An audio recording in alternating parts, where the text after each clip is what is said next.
नमस्कार दोस्तों, स्वागत है आप सभी का हमारे YouTube चैनल ओम भक्ति स्टोरी पर। दोस्तों, आज हम आपको सुनाएंगे शीत बसंत की कहानी। अगर आप हमारे चैनल पर नए हैं, प्लीज़ हमारे चैनल को सब्सक्राइब करें, वीडियो को लाइक करें और शेयर करें। एक राजा की दो रानियां थीं, बड़ी रानी और छोटी रानी। घर में बड़ी रानी की मर्जी चलती थी, छोटी रानी को अवहेलित करके रखा गया था। राजा भी छोटी रानी से उदासीन रहते थे। छोटी रानी के दिन अत्यंत कष्ट में बीत रहे थे।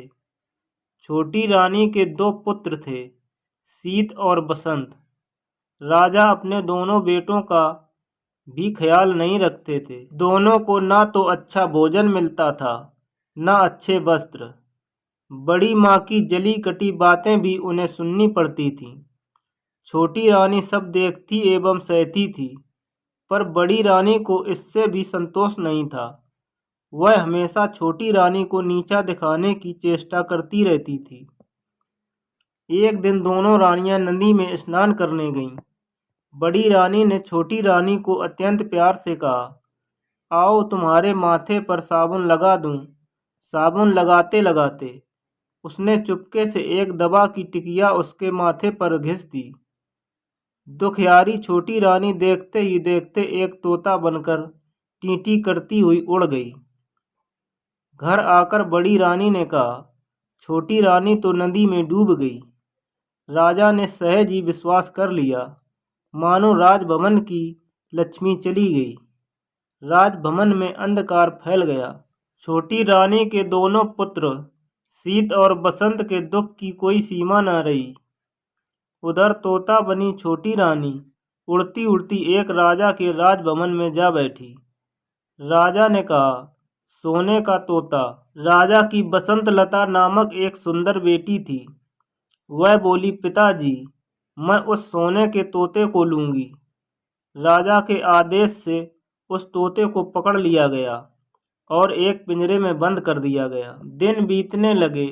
उधर बड़ी रानी के 3 पुत्र हुए, लेकिन यह क्या, सभी पुत्र अत्यंत दुबले पतले, हड्डियों का ढांचा मात्र ऐसा लगता था मानो फूंक देने से वे उड़ जाएंगे। बड़ी रानी का तो रो रो कर बुरा हाल हो गया। बड़े जतन के साथ अपने पुत्रों का पालन करती, खूब पुआ पकवान मांस मछली खिलाती, लेकिन वे मोटे नहीं हो पा रहे थे, संटी की तरह ही दुबले पतले थे। दूसरी ओर बड़ी रानी शीत बसंत को ठीक से खाना भी नहीं देती थी, फिर भी वे मोटे ताजे थे। यह देखकर वह और कुड़ जाती। एक दिन जब शीत और बसंत पाठशाला से पढ़कर लौटे तो देखा कि उनकी बड़ी माँ रणचंडी बनी हुई है। उसने उन्हें देखते ही गालियों की बौछार शुरू कर दी। गला फाड़ फाड़ कर रोने लगी, उन्हें मारने लगी, सामानों को फेंकना शुरू कर दिया। जब राजा को इस बात की सूचना मिली तो वे दौड़े दौड़े आए और उससे पूछा, तुम्हें क्या हो गया है? रानी गुस्से से थरथर कांपती हुई बोली, मेरी मौत के ये दोनों पुत्र जब देखो मुझे उल्टा सीधा कहते हैं, गालियां देते हैं। जब तक इनके खून से मैं स्नान न कर लूं, मेरा कलेजा ठंडा नहीं होगा। राजा ने कहा, ऐसा ही होगा। फिर उन्होंने जल्लाद को बुलवाया और आदेश दिया, इन दोनों भाइयों को मारकर इनका खून लाकर बड़ी रानी को दो। शीत बसंत का तो रो रो कर बुरा हाल, पर जल्लाद को तो राजा के आदेश का पालन करना था, सो उनके हाथ पैरों को रस्सियों से बांधकर बलि देने के लिए वह ले जाने लगा। शीत बसंत के चीत्कार को सुनने वाला वहां कोई नहीं था। जल्लाद शीत बसंत को एक जंगल में ले गया। वहां उसके वस्त्र उसने उतरवा लिए और पेड़ की छाल उन्हें पहना दिया। शीत बोला, भाई हमारे भाग में यही था। जल्लाद ने उनके हाथ पैर खोल दिए और डबडबाई आंखों से कहा, राजा की आज्ञा है, राजपुत्र क्या करता, मुझे मानना ही था, पर तुम लोगों को मैंने अपनी गोद में खिलाया है, तुम्हारा खून मैं कैसे कर सकता हूँ? मेरे कपाल में जो लिखा है होगा। तुम बक्कल के ऊपर चादर ओढ़ लो और इस जंगल से निकल जाओ। कोई तुम्हें राजपुत्र के रूप में पहचान नहीं पाएगा। यह कहकर उसने उन्हें जंगल से बाहर निकलने का मार्ग बता दिया और खुद राजभवन की ओर लौटने लगा। रास्ते में उसने एक कुत्ते एवं सियार को मारा और उसका खून बड़ी रानी को दे दिया। खून पाकर बड़ी रानी बहुत खुश हुई। उसने उस खून से स्नान किया और खिलखिलाती हुई अपने पुत्रों को अत्यंत स्वादिष्ट भोजन कराया और खुद भी खाया। शीत बसंत दोनों जंगल के रास्ते से आगे बढ़े। वे चलते रहे, पर जंगल का कोई अंत नहीं दिख रहा था। थक कर वे एक पेड़ के नीचे बैठ गए। बसंत ने कहा, भाई बहुत प्यास लगी है, पानी मिलेगा? शीत बोला, हम लोग इतनी दूर तक चलकर आए हैं, पर पानी तो कहीं नहीं दिखा। परंतु प्यास के कारण मेरी तो बहुत बुरी हालत हो गई है। बसंत बोला, ठीक है, तुम यहीं प्रतीक्षा करो, मैं देखता हूँ कि आसपास कहीं पानी है या नहीं। शीत ने कहा। शीत पानी की तलाश में चला। एक जगह उसे एक तालाब दिखाई दिया। समस्या थी कि पानी लेकर जाएं कैसे। उसे अपनी चादर का ख्याल आया। अगर चादर को पानी में अच्छी तरह भिगोकर ले जाया जाए तो बसंत की प्यास मिट सकती है। यह सोचकर वह तालाब में उतरा। जिस राज्य की सीमा के अंतर्गत वह तालाब था, उस राज्य के राजा का अचानक देहांत हो गया। राजा की कोई संतान नहीं थी। समस्या उत्पन्न हुई कि राज सिंहासन पर कौन बैठेगा। सिंहासन को तो खाली नहीं रखा जा सकता है। इस पर काफी विमर्श हुआ। अंत में मंत्रियों एवं प्रजा ने मिलकर तय किया कि जिस व्यक्ति के माथे पर राज तिलक होगा उसे ही सिंहासन पर बैठाया जाएगा। योजना अनुसार एक सफेद हाथी की पीठ पर सिंहासन बांधकर हाथी को छोड़ दिया गया। वह हाथी माथे पर राज तिलक वाले व्यक्ति की खोज में निकल पड़ा। इस क्रम में वह उस तालाब के पास पहुंचा जहां शीत अपनी चादर को पानी में भिगो रहा था। शीत के माथे पर राज तिलक देखते ही सफेद हाथी ने उसे अपनी सूंड से पकड़ा और सिंहासन पर बैठा दिया। शीत बसंत बसंत पुकारने लगा, पर सब बेकार। सफेद हाथी शीत को लेकर तेजी से नगर की ओर चल पड़ा। इधर बसंत पेड़ के नीचे बैठा भाई के आने का इंतजार कर रहा था। बहुत देर तक जब उसका भाई नहीं आया तो डर के मारे वह रोने लगा। रोते रोते सारा दिन बीत गया। रात हुई तो रो रो कर वहीं सो गया। दूसरे दिन सुबह एक सन्यासी उधर से गुजरा। बसंत को उस हाल में देखकर उसे बड़ी दया आई। उसने उसे गोद में उठा लिया और जंगल में बनी अपनी कुटिया में ले गया। उधर सफेद हाथी शीत को लेकर उस राज्य की प्रजा के समक्ष उपस्थित हुआ। सभी ने नए राजा का स्वागत किया। शीत को राज सिंहासन पर बिठाया गया और उसे राज तिलक लगाया गया। शीत को कुछ समझ में नहीं आ रहा था कि हो क्या रहा है।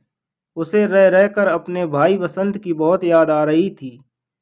समय बीतने लगा। शीत ने परिस्थितियों से समझौता कर लिया। वह कुशलतापूर्वक राजकाज संभालने लगा। अब उसे किसी भी चीज का अभाव नहीं था।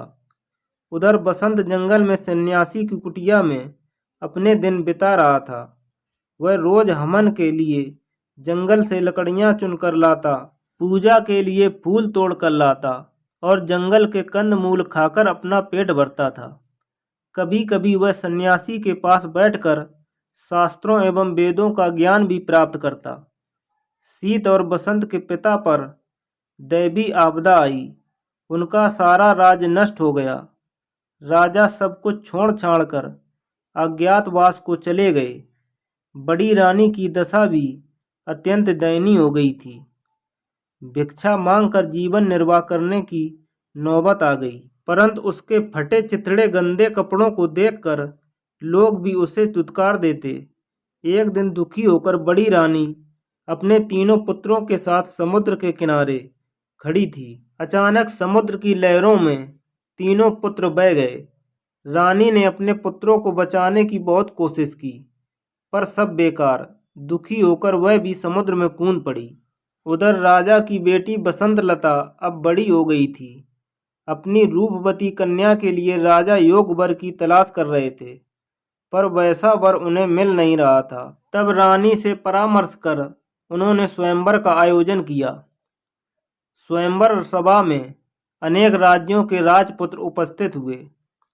राजा ने घोषणा की, सारे राजपुत्र अपने आसन पर बैठेंगे और बसंतलता हाथ में माला लेकर सभी के सामने से गुजरेगी। जो राजकुमार उसे पसंद आएगा उसी के गले में वह वरमाला डालेगी। इधर बसंतलता ने स्वयंवर के लिए श्रृंगार करना आरंभ किया। बालों का जूड़ा बनाया, आंखों में काजल लगाया, पाँव में आलता लगाया। फिर तोता बनी रानी से पूछा, और मुझे क्या चाहिए?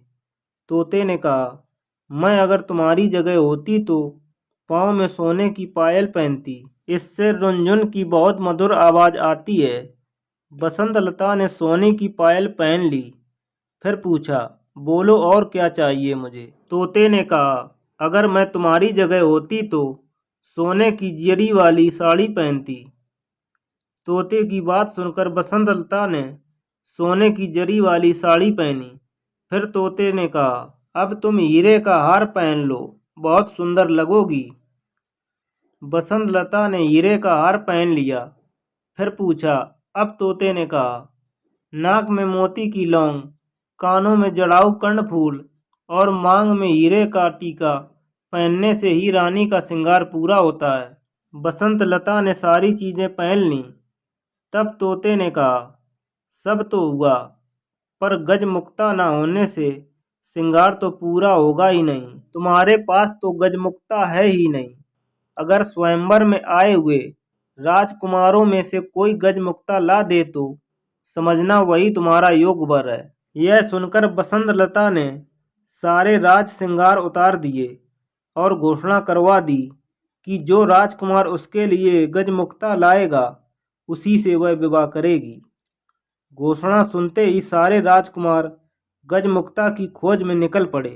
राजकुमारों ने सुना था कि सभी हाथियों में गजमुक्ता नहीं होती। समुद्र के किनारे पाए जाने वाले किसी हाथी में ही गजमुक्ता होती है। अतः सारे राजकुमार समुद्र की ओर चल पड़े।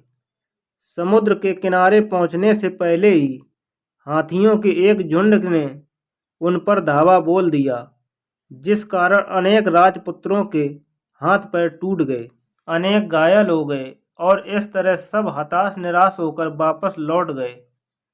कुछ ही दिनों बाद यह समाचार शीत राजा के कानों तक पहुंचा। उसे राजपुत्रों की दुर्दशा पर दया आई और बसंतलता के आचरण पर अत्यंत क्रोध आया। उसने निश्चय किया कि वह बसंतलता के अहंकार को चूर चूर कर देगा। उसने बसंतलता के पिता के राज्य पर आक्रमण कर दिया। बसंतलता के पिता की पराजय हुई। शीत राजा ने बसंतलता को बंदी बना लिया। उधर बसंत सन्यासी की कुटिया में दिन बिता रहा था। सारा दिन इधर उधर घूमता रहा। उसकी कुटिया के पास एक विशाल बरगद का पेड़ था। उसमें एक गुल और एक बुलबुल रहती थी। एक दिन दुखी होकर बसंत उसी पेड़ के नीचे बैठा था। तब उसने उस गुल और बुलबुल को बातचीत करते हुए सुना। गुल ने स्वयंवर की सारी घटना बुलबुल को सुनाई। फिर बोला, कौन जानता है कि इसका क्या परिणाम होगा? बुलबुल ने कहा, क्षीर सागर के किनारे एक दूध पहाड़ है। दूध पहाड़ से क्षीर सागर में दूध गिरता है। उस क्षीर सागर में एक स्वर्ण कमल खिलता हुआ है। उस स्वर्ण कमल में एक हाथी रहता है। उसी के सिर में गजमुक्ता है। गुल ने पूछा, लेकिन वहां पहुंचेगा कौन? बुलबुल ने कहा, कोई साहसी राजपुत्र ही वहां पहुंच पाएगा। सारी बातें सुनने के बाद बसंत ने उनसे पूछा, मैं गजमुक्ता लेने जाऊंगा। इस कार्य में तुम दोनों मेरी कुछ सहायता करोगे जरूर, परंतु तुम पहले सन्यासी के पास जाकर उसका त्रिशूल लेकर आओ। फिर मेल के पेड़ के पास जाकर राजपुत्र के वस्त्र मांगो। सारी चीजों की प्राप्ति तुम्हें हो जाएगी। गुल और बुलबुल ने उससे कहा। बसंत ने सन्यासी से त्रिशूल लिया, सेमल के पेड़ से राजवस्त्र प्राप्त किए और उन्हें पहनकर समुद्र की ओर चल पड़ा। क्षीर सागर पहुंचकर उसने देखा कि स्वर्ण कमल के बीच दूध की तरह सफेद एक हाथी के सिर पर गजमुक्ता है। गजमुक्ता की रोशनी से चारों ओर उजाला फैला हुआ है। बसंत उस सफेद हाथी की पीठ पर कूदा। जैसे ही उसने सफेद हाथी के सिर पर त्रिशूल को रखा, वैसे ही सागर, स्वर्ण कमल, सफेद हाथी सब गायब हो गए। वहां केवल एक कमल का फूल खिला हुआ था और उसके अंदर गजमुक्ता की माला थी। मनुष्य की आवाज में कमल के फूल ने पूछा, निश्चय ही तुम राजपुत्र हो। कौन सा राज है तुम्हारा? बसंत ने कहा, मैं राजपुत्र नहीं हूँ, एक सन्यासी के साथ जंगल में रहता हूँ। ठीक है, तुम गजमुक्ता को अपने सिर पर और मुझे अपने हृदय में रखो।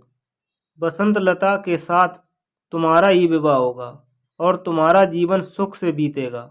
बसंत क्षीर सागर के बालू पर चलता हुआ वापस लौटने लगा। तभी उसे कुछ आवाजें सुनाई पड़ी। हम लोगों को भी साथ ले चलो भाई। वह भौचक्का होकर चारों ओर देखने लगा। उसे आसपास कोई भी नहीं दिखा। वह आगे बढ़ा तो फिर वैसी ही आवाजें आईं। उसने गौर से बालू को देखा तो उसे लगा कि उसके पैर के पास बालू के अंदर से आवाजें आ रही हैं। उसने त्रिशूल से वहां का बालू हटाया तो देखा कि वहां 3 सोने की मछलियां थीं। वह उन्हें अपने साथ लेकर चल पड़ा। इधर सीत राजा शिकार खेलने निकला था। एक दिन सारा दिन भटकने के बाद भी उसके हाथ एक भी शिकार न लगा। थक कर वह एक पेड़ के नीचे बैठ गया। अचानक उसे याद आया कि वह अपने भाई बसंत को इसी पेड़ के नीचे छोड़कर पानी लाने गया था और फिर एक हाथी उसे एक राज्य में ले गया था। फिर वह कभी इस जगह लौट कर नहीं आ सका था। बसंत का क्या हुआ? वह कहाँ गया होगा? क्या वह जीवित होगा? यह सोचकर वह रो पड़ा। अपने राजभवन में लौटने के बाद भी वह केवल बसंत के बारे में सोचता रहा। बसंत गजमुक्ता लेकर बसंत लता के राज में गया तो वहां उसे पता चला कि सीत राजा बसंत लता को बंदी बनाकर अपने राज में ले गया है। बसंत सीधा सीत राजा के राजभवन में पहुंचा। राजा के अंगरक्षकों को 3 सोने की मछलियां देकर कहा, अपने राजा से कहो कि बसंत लता को छोड़ दें। लेकिन सीत राजा तो अपने भाई के शोक में डूबा अपने कमरे का दरवाजा बंद कर अंदर बैठा हुआ था। राजा की आज्ञा की प्रतीक्षा में बसंत 7 दिनों तक हाथ में त्रिशूल लिए, सिर पर गजमुक्ता रखे राजमहल के सामने बैठा रहा। 8वें दिन सीत राजा थोड़े सामान्य हुए तो दासियां सोने की मछलियों को काटने बैठीं। लेकिन आश्चर्य, मछलियां बोल उठीं, हमें ना काटो, हम राजा के भाई हैं। अंगरक्षकों ने जब सीत राजा को बसंत की बात बताई तो वे स्वयं राजभवन से बाहर आए। वहां अपने भाई बसंत को देखा तो दौड़कर उसे अपने गले लगा लिया। तभी वे दासियां उन बोलने वाली सोने की मछलियों को लेकर राजा के पास पहुंची। लेकिन आश्चर्य, सीत राजा के हाथ लगते ही तीनों मछलियां 3 मनुष्यों में बदल गईं। उन्हें देखते ही वे पहचान गईं। वे बड़ी रानी के पुत्र थे, सीत बसंत के सौतेले भाई। सीत बसंत ने बड़ी रानी और राजा के दुर्भाग्य की सारी बातें उनसे सुनी। उनकी आंखों से आंसू बहने लगे। पांचों भाई आनंद पूर्वक राजभवन में रहने लगे। सीत राजा अपने भाई बसंत के विवाह की तैयारियां करने लगा। उसने बसंत लता के पिता के पास समाचार भेजा कि उन्हें मुक्त किया जा रहा है। पिंजरे के तोते ने बसंत लता को खुशखबरी दी, गजमुक्ता लेकर राजपुत्र आ गया है। बसंत लता बोली, जानती हूँ। उसी समय एक दासी दौड़ती हुई आई और उसने प्रसन्नता पूर्वक कहा कि गजमुक्ता लाने वाला राजपुत्र राजा सीत के ही भाई हैं। बसंत लता बहुत खुश हुई। उसने तय किया कि वह अपने प्रिय तोते को आज अपने हाथों से स्नान कराएगी। उसने कपला गाय के दूध में कच्ची हल्दी को पीसकर दूध में मिलाया और उससे तोते को स्नान कराने लगी। इस क्रम में बसंत लता के हाथ से तोते के माथे की दवाई पुछ गई। देखते ही देखते तोता एक सुंदर नारी बन गया। बसंत लता ने आश्चर्य से पूछा, तुम कौन हो, परी या देवी? वह बोली, मैं राज रानी हूँ। शीत और बसंत मेरे ही बेटे हैं। उसके बाद उसने अपने साथ घटी सारी बातों को उससे बता दिया। अगले दिन बसंत लता के साथ बसंत का विवाह धूमधाम से संपन्न हुआ। विदा के समय बसंत लता ने अपने पिता से कहा, मैं पालकी में अकेली ही जाऊंगी। पिता ने पूछा, यह क्या बात हुई? बसंत लता बोली, मैंने प्रण लिया है कि सुबह प्रार्थना के समय अकेली रहूंगी। पिता बोले, ठीक है, जैसा तुम चाहती हो वही होगा। सभी से विदा लेकर बसंत लता सुंदर पालकी में बैठ गई। उसने चुपके से छोटी रानी को अपनी पालकी में बैठा लिया। बसंत भी अपनी पालकी में बैठ गया। शीत राजा के महल के पास जब पालकी रुकी, तब उससे बसंत लता के अलावा एक अपूर्व सुंदरी नारी भी उतरी। सब उसे आश्चर्यचकित होकर देख रहे थे। उसने पालकी से उतरते ही पूछा, कहाँ है मेरे शीत बसंत? मेरे पास आओ। माँ की पुकार सुनकर शीत बसंत दौड़ कर आए और उससे लिपट गए। बड़ी रानी के तीनों पुत्र भी दौड़कर वहां पहुंच गए। इस सुखद समाचार को सुनकर थोड़े दिनों के बाद राजा भी लौट आए। इस प्रकार छोटी रानी के दुखों का अंत हुआ। सभी के दिन सुखपूर्वक बीतने लगे। तो दोस्तों, अगर आपको हमारी कहानी अच्छी लगी हो तो प्लीज़ हमारे वीडियो को लाइक करें, चैनल को सब्सक्राइब करें और कमेंट करें। धन्यवाद।